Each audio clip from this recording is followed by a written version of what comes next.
Dear students, welcome back to my channel. এই ভিডিওতে আমরা প্রশ্নবিচিত্রা মাধ্যমিক 2022 volume 3 math model question paper 13 MCQ সমাধান করব।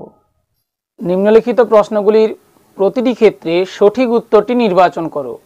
প্রথম প্রশ্ন, কোনো মূলধন একটি নির্দিষ্ট সরল সুদের হারে 20 বছরে দ্বিগুণ হয়।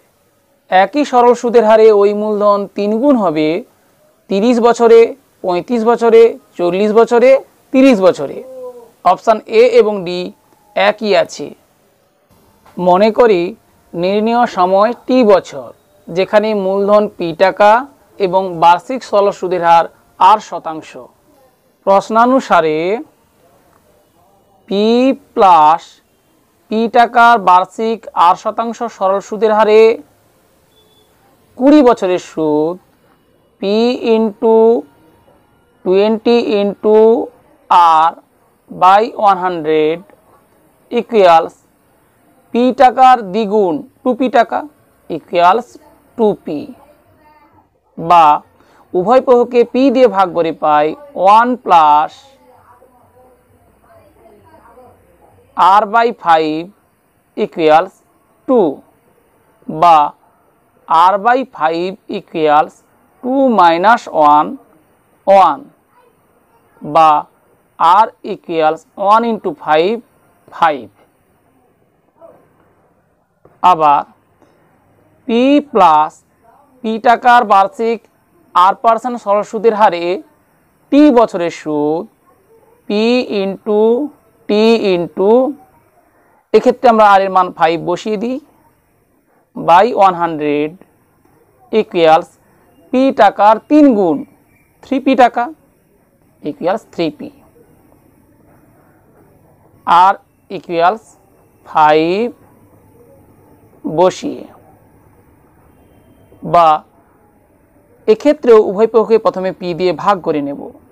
1 প্লাস 5 ইন্টু 20 100, তাহলে টি বাই 20 ইকুয়ালস 3, বা টি বাই 20 ইকুয়ালস 3 মাইনাস 1 2, বা টি ইকুয়ালস 2 ইন্টু 20 ইকুয়ালস 40। অতএব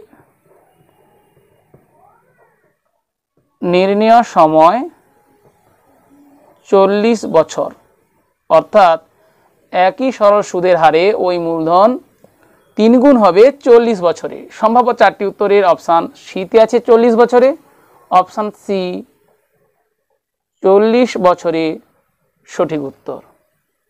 দ্বিতীয় প্রশ্নটি লক্ষ্য করো।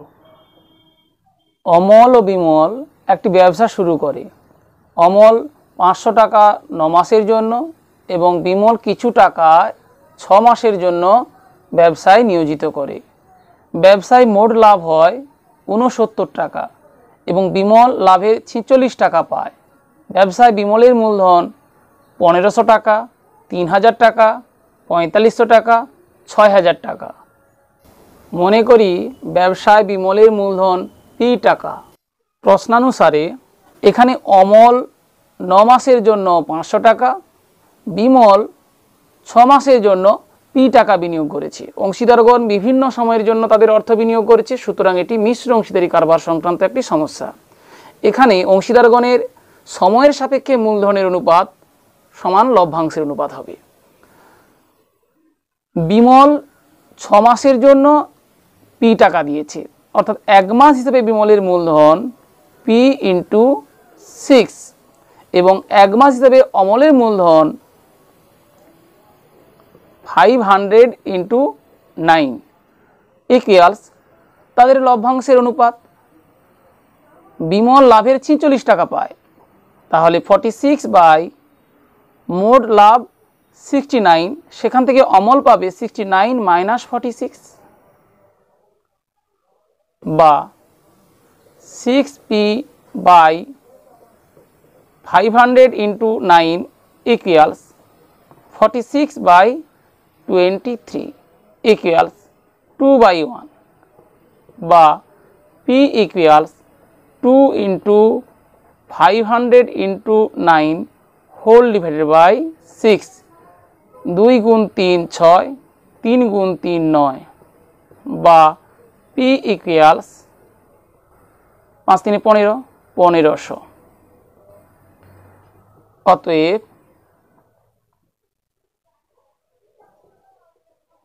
ব্যবসায় বিমলের মূলধন 1500 টাকা। সম্ভাব্য চারটি উত্তরের অপশান এতে আছে 1500 টাকা, অপশান এ 1500 টাকা সঠিক উত্তর। তৃতীয় প্রশ্নটি লক্ষ্য করো, x square by x equals 4 সমীকরণটির বীজ বা বীজদ্বয় 0 4 0 ও 4 -4।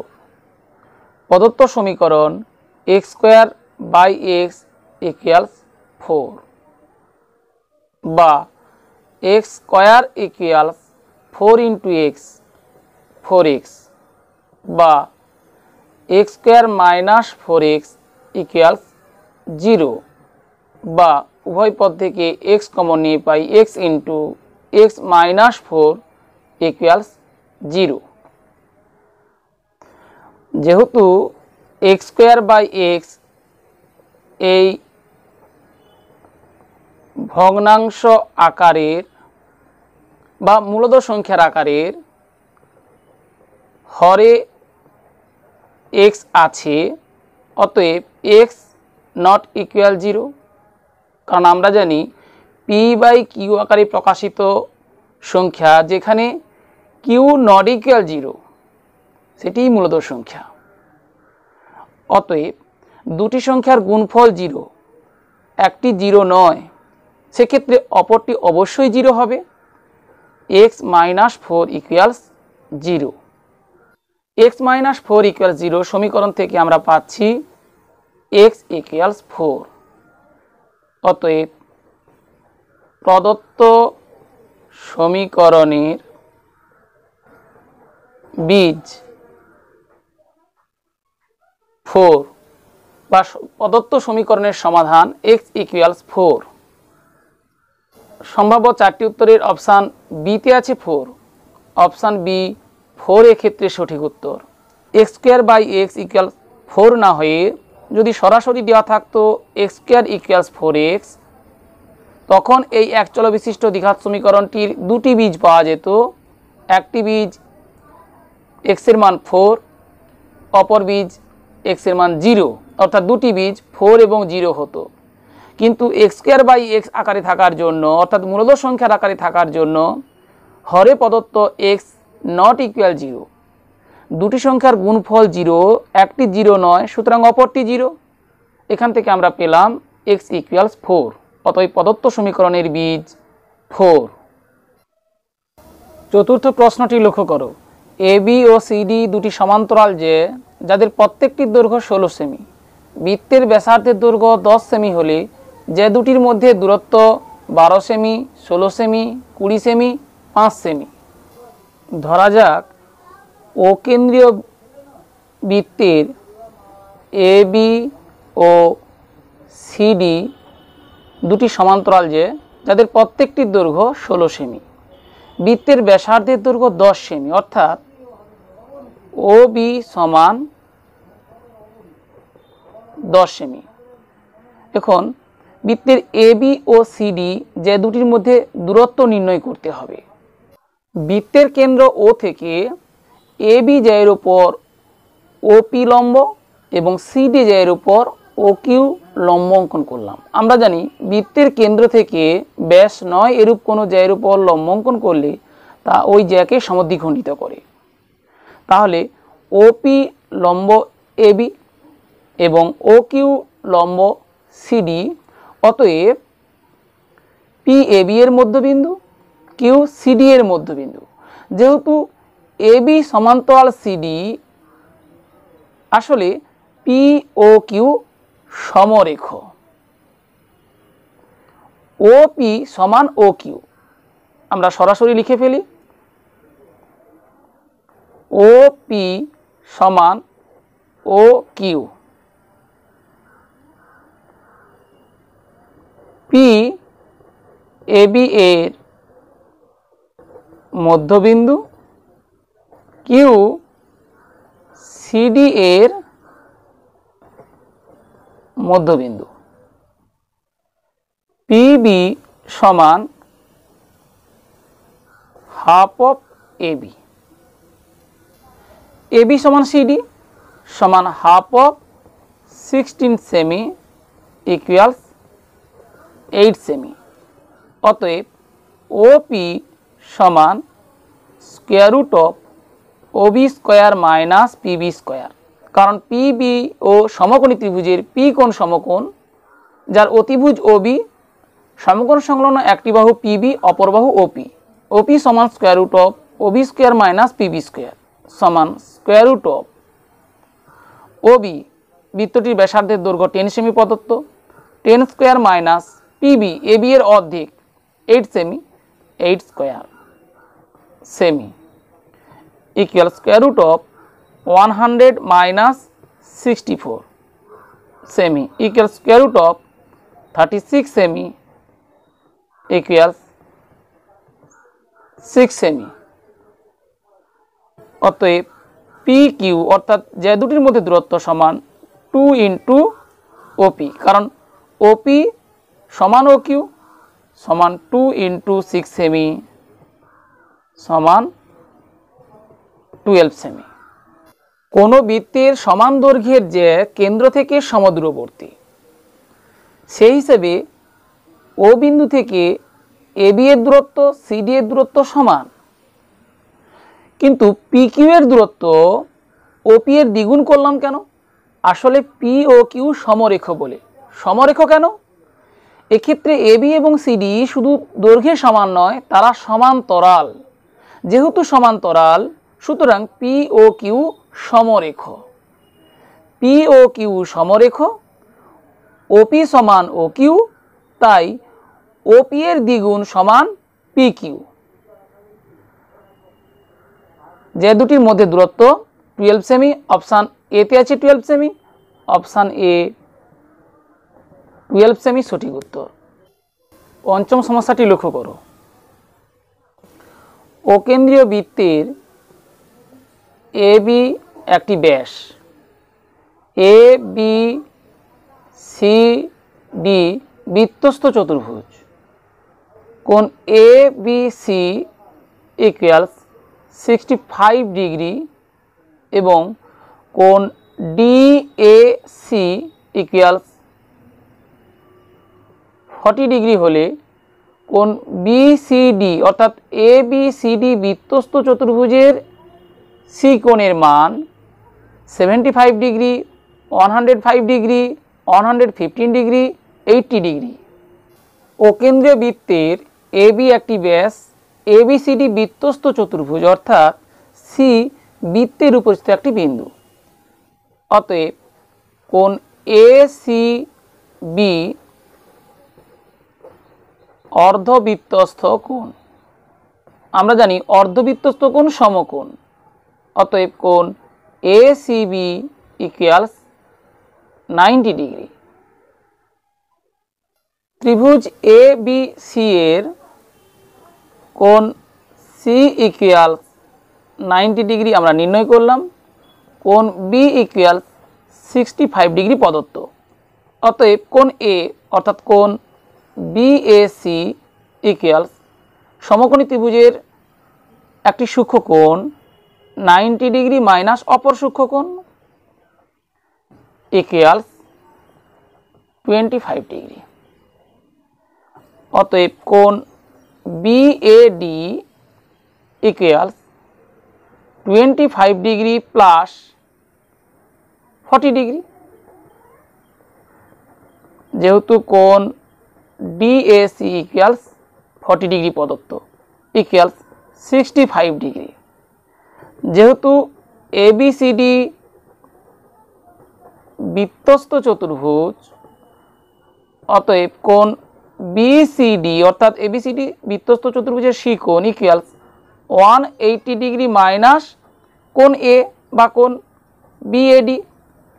কারণ আমরা জানি বৃত্তস্থ চতুর্ভুজের বিপরীত কোণ পরস্পর সম্পূরক, অর্থাৎ বিপরীত কোণের সমষ্টি 2 সমকোণ বা 180 ডিগ্রি। তাহলে একটি কোণের মান 65 ডিগ্রি হলে অপর কোণের মান হবে 180 degree minus 65 degree equals 115 degree. সম্ভাব্য চারটি উত্তরের অপশান সিতে আছে 115 ডিগ্রি। অপশান সি 115 ডিগ্রি সঠিক উত্তর। ABCD বৃত্তস্থ চতুর্ভুজের সি কোণের মান নির্ণয় করেছি এ কোণের মানের সাহায্যে। যেহেতু এ কোণ এবং সি কোণ বৃত্তস্থ চতুর্ভুজের পরস্পর বিপরীত কোণ, সুতরাং তাদের সমষ্টি 180 ডিগ্রি। এ কোণের মান আমরা নির্ণয় করেছি 65 ডিগ্রি, সেখান থেকে সি কোণের মান পেয়েছি 180 ডিগ্রি মাইনাস 65 ডিগ্রি। আমরা এ কোণের মান নির্ণয় না করে ডি কোণের মান নির্ণয়ের মাধ্যমেও সি কোণের মান নির্ণয় করতে পারতাম, কারণ ABCD বৃত্তস্থ চতুর্ভুজের বি কোণের মান দেওয়া আছে 65 ডিগ্রি। সেখান থেকে ডি কোণের মান পেয়ে যেতাম 180 ডিগ্রি মাইনাস 65 ডিগ্রি অর্থাৎ 115 ডিগ্রি। ADC ত্রিভুজের এ কোণের মান 40 ডিগ্রি প্রদত্ত, ডি কোণের মান আমরা নির্ণয় করলাম 115 ডিগ্রি। তাহলে এই দুই কোণের সমষ্টি হবে 155 ডিগ্রি। সেখান থেকে আমরা ACD কোণের মান পেয়ে যাব। এই কোণের মান হবে 180 degree minus 155 degree equals 25 degree. ABC ত্রিভুজের সি কোণ 90 ডিগ্রি, এটা আমাদের নির্ণয় করতে হবে। অর্থাৎ বৃত্তস্থ চতুর্ভুজের বিপরীত কোণ পরস্পর সম্পূরক এবং অর্ধবৃত্তস্থ কোণ সমকোণ, এই দুটি সাধারণ নির্বাচনকে কাজে লাগাতেই হবে। তাহলে সি কোণ 90 ডিগ্রি আর এই সি কোণ অর্থাৎ ACD কোণ 25 ডিগ্রি, অর্থাৎ ABCD বৃত্তস্থ চতুর্ভুজের সি কোণ হবে 90 degree plus 25 degree equals 115 degree. এভাবেও আমরা নির্ণয় করতে পারতাম। শেষের সমস্যাটি লক্ষ্য করো। দুটি লম্ববৃত্তাকার নিরেটচঙ্গের আয়তন সমান এবং তাদের উচ্চতার অনুপাত 1:2 হলে তাদের ব্যাসার্ধের দৈর্ঘ্যের অনুপাত 1:√2, √2:1, 1:2, 2:1। মনে করি লম্ববৃত্তাকার নিরেটচোঙ দুটির ব্যাসার্ধ যথাক্রমে R1 একক, R2 একক, উচ্চতা যথাক্রমে H1 একক, H2 একক, যেখানে H1:H2 ইকুয়ালস 1:2 এবং দুটি লম্ববৃত্তাকার নিরেটচোঙের আয়তন সমান। প্রশ্নানুসারে প্রথম লম্ববৃত্তাকার নিরেটচোঙটির আয়তন পাই R1 স্কয়ার H1 ইকুয়ালস দ্বিতীয় লম্ববৃত্তাকার নিরেটচোঙটির আয়তন পাই R2 স্কয়ার H2, বা উভয় বাহুকে পাই দিয়ে ভাগ করে পাই R1 square H1 equals R2 square H2, বা R1 square by R2 square equals H2 by H1, বা R1 বাই R2 এর হোল স্কয়ার ইকুয়ালস, যেহেতু H1:H2 ইকুয়ালস 1:2 অতএব H2:H1 ইকুয়ালস 1:2 অনুপাতের ব্যস্ত অনুপাত 2:1। তাহলে H2/H1 2/1, বা R1/R2 ইকুয়ালস √2/1। অতএব R1:R2 ইকুয়ালস √2:1। সম্ভাব্য চারটি উত্তরের অপশান বিতে আছে √2:1, অপশান বি √2:1 সঠিক উত্তর। প্রিয় শিক্ষার্থীরা, আশা করি এই পর্বের প্রতি সমস্যার সমাধান কৌশল বুঝতে পেরেছো। বুঝতে কোনো সমস্যা হলে কমেন্ট বক্সে জানাও।